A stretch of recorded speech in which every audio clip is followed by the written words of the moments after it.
Hello, everybody, and welcome to GamerVision, the show where we talk about all things gaming. I am Jeff, just one of the hosts. And how are you doing, Tony? Better than was last week. That's for sure. But we're back. We're ready for another episode. Um, we had to make some tweaks. When we were originally going to be doing this episode, we were going to be talking about the PlayStation Showcase. Sony finally putting on a worthwhile video event that Yeah. wasn't just yet another platform to show Deathloop. Although Deathloop was there, Deathloop did make it an had to make appearance. it had to show up at least one more time before release. Luckily, I hear that the game sounds like it's great. Yeah. I haven't got to try it out yet, but it sounds like it's a masterpiece, which is great to hear. I was definitely reaching a fatigue on just how often they were showing the game before it released.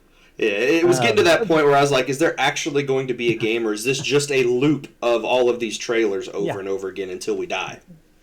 like by the time the game came out, I fully expected that we would have seen everything that the game was going, like what Deathloop was going to have to offer, because like it did not miss a single event from like announcement Yeah. to release. But that aside, the PlayStation stuff, Amazon made some huge announcements for Luna, and I know that you're excited and just chomping at the bit I will to talk talk about all it. night about Luna if you don't Um, stop me. that's but it is well worth it. I think for the most part, Amazon is.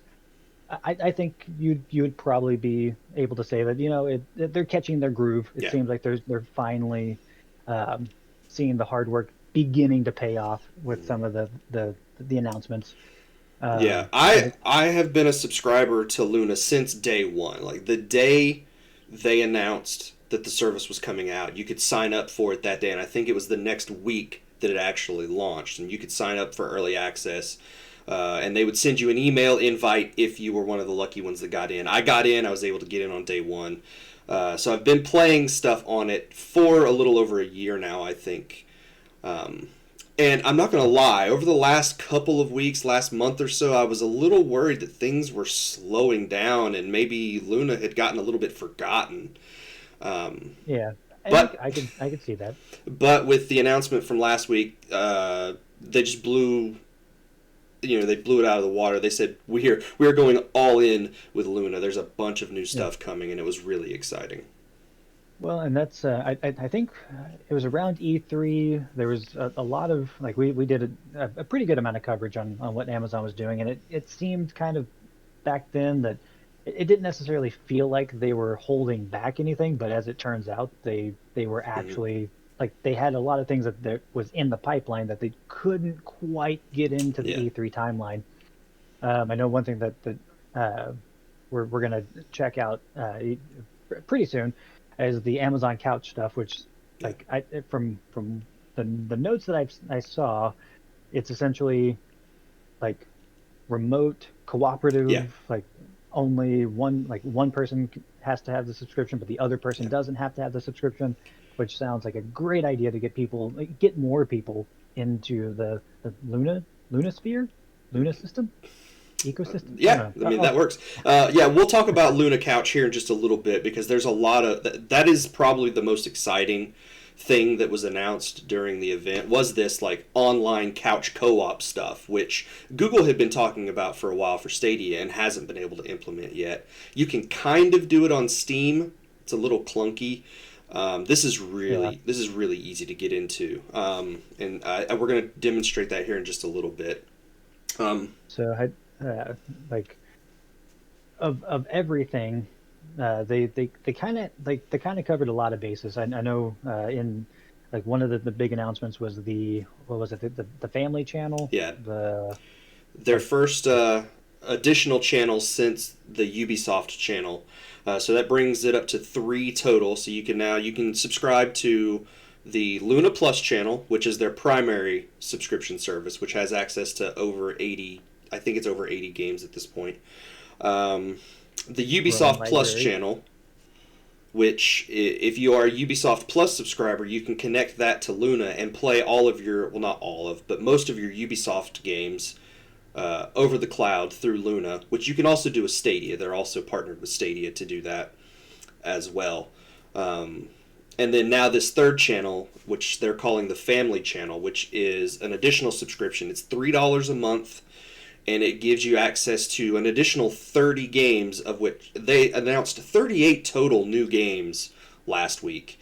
30 of them are a part of this Family Channel, which is $3 a month. They're games designed or rated specifically for kids 10 and under and families. And I know they're leading with SpongeBob. SpongeBob is like the biggest. Mega Man 11 is also a part of that Family Channel. So, they had announced another channel called the Retro Channel, which is going to focus on on older games from places like Konami, old arcade games. That's the kind of stuff that you'll get. I saw like Atari and Capcom, and so that for the most, like, that's going to be a channel that I'll definitely be excited to check out, because it, like, gotta love some retro games. Like, and the one thing you have to know about all of these channels is you do not have to be subscribed to the Luna Plus portion of it. That is its own separate thing. Each channel can be individually subscribed to. So if you only want the Family Channel, $3 a month, you have access to around 30 games. If you only want the Ubisoft stuff, subscribe to Ubisoft Plus. You can add that there. You do not have to be a Luna Plus subscriber to have access to these other channels. It's just an additional subscription that you can add on top of that if you are a Luna Plus subscriber. Which is definitely a nice thing, because, like, you can kind of, like, you know, kind of build your own platform at that point. You can well, I want this, I want this, and I'm excited to see more companies jump on board, because, like, oh yeah, absolutely. Like what you were saying is, like, the first year it was kind of like, okay, are you running out of steam, because, like, there was, you know, a few first party initiatives that Amazon kind of, well, had to cancel. And luckily, one thing that I am still excited for, New World, which releases by the time that this comes out, it may have already released. Who knows? Yeah. But as of recording, it comes out next week. I'm not exactly a huge fan of MMORPGs. Like, Final Fantasy 14 is really the only MMO that I sunk time into that I found enjoyable. Yeah. But there's just something about New World that just it just looks exciting, and I can't wait to try it out, just to see what they do with it. And it will be the first official Amazon title to go to actual release. Yeah. So there's going to be some fanfare there. Yeah, they had their previous game, which I cannot remember the name of it right off the top of my head, but it was a team-based shooter that they had put into beta. It was an open beta. You could download it, you could play it.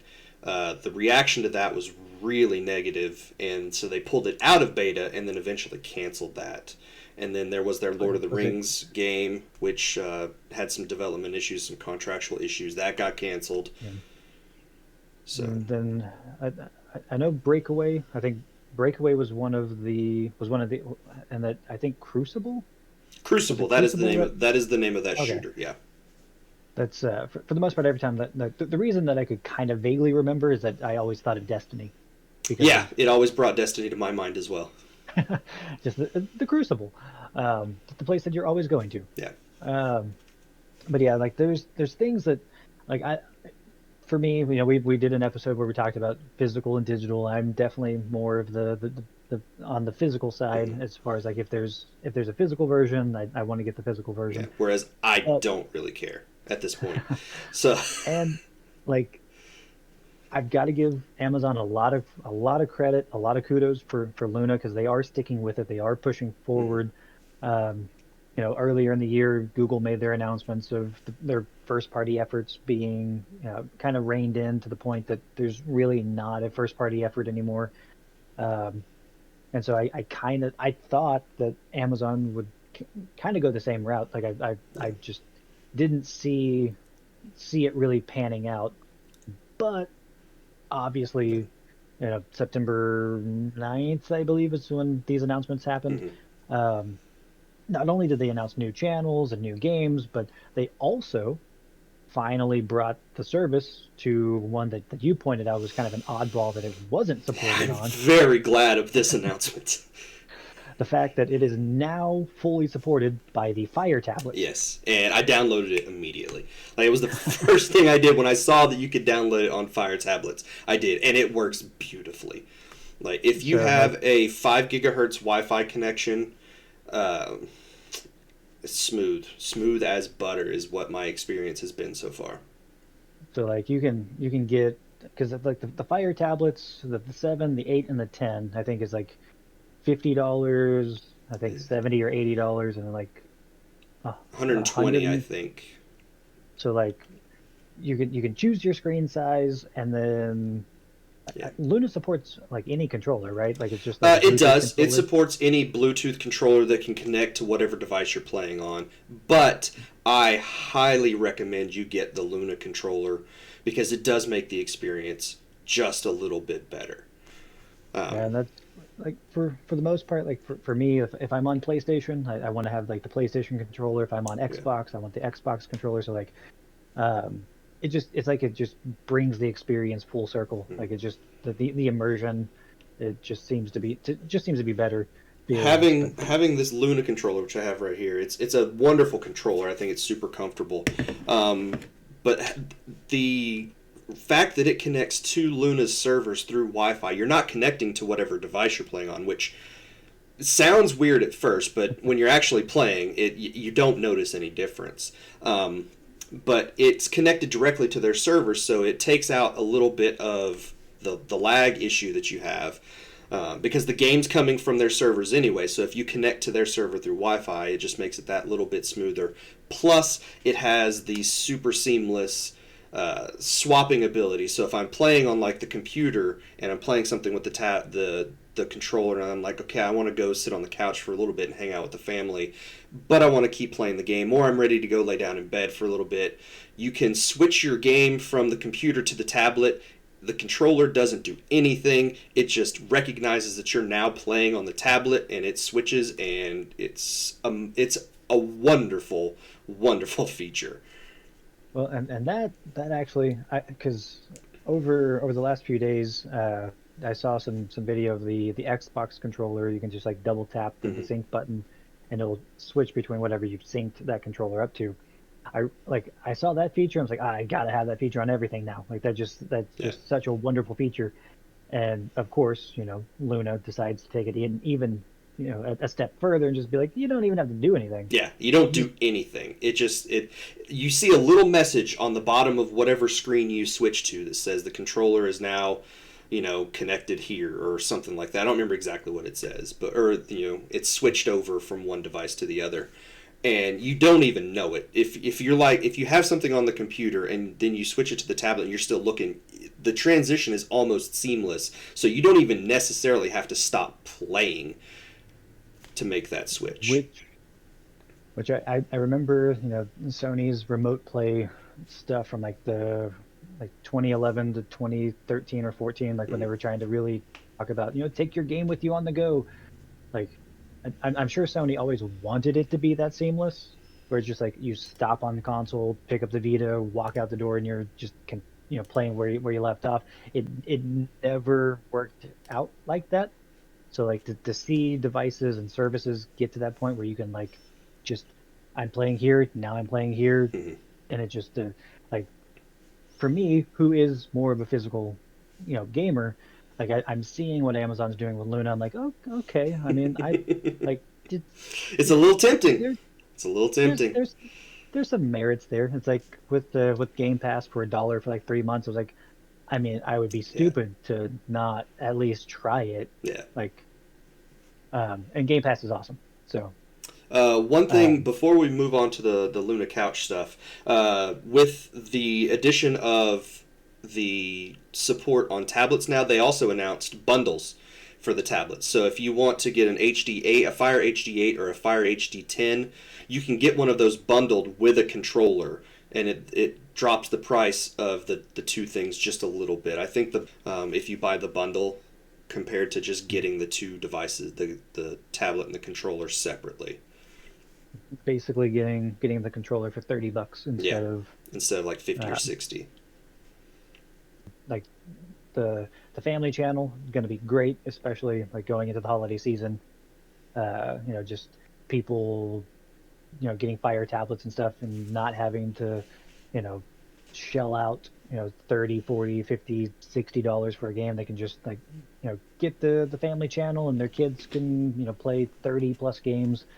And then, hopefully I saw something like the retro channel was like imminently being released or something. Yeah, So like, it's not going to be too long. They haven't given a timetable for that yet, but I expect it before the end of the year for sure. so they're getting the library in place and they're getting the support for it. Yeah. And I would love to see like a Square Enix channel or Oh, that would be a. fantastic. Yeah. I feel more confident in Luna's future than I do Stadia's future Yeah. right now. Like Stadia is not necessarily like in bad water. It's just Amazon is making these announcements and Stadia is just, well, we're still adding games. Yeah. So I'm curious to see just what one more year development's going to do for both platforms. Yeah. Um, But before we leave, though, I do want to demonstrate. I want to talk about the last announcement, which is Luna Couch, which is their online couch co-op system. And exactly, I just wanted to show you how easy it is to be able to get into play a game. And I hope this works as nicely as I think it's going to. So I'm going to switch the display. I'm going to switch the display over to my desktop so people can see what I'm doing. Okay. And watch you get in the game. So I have you should be able to see this as well, I think. I don't know for sure. Got the camera here, got the screen over here. You may not be able to. But what I've got the Amazon Luna app open on my PC. We're just going to hop into a game of Moving Out. So all I need to do on my end is click the Play Now button and make sure my controller is synced. It'll take it a second to do that while the game is booting up. And on your end, you're going to need to go to amazon.com/LunaCouch in a web browser. Doesn't matter which one, whatever web browser you typically use.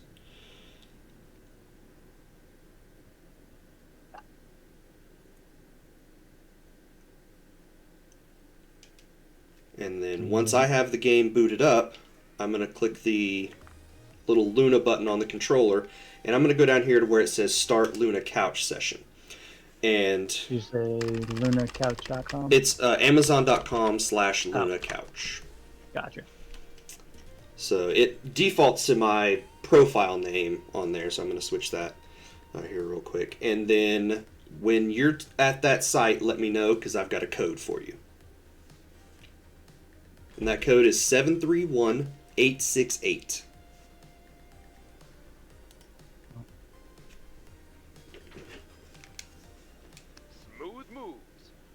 You're moving. So I see moving out, and then set nickname and connect to game. So now I've seen a message now on my screen that says Jeff Brown has joined the game, and you should be seeing the coworker select screen right now, and you could press the space bar to join the game. So you can even use. Well, let's see. I guess it does not like my space bar. Does it not like the?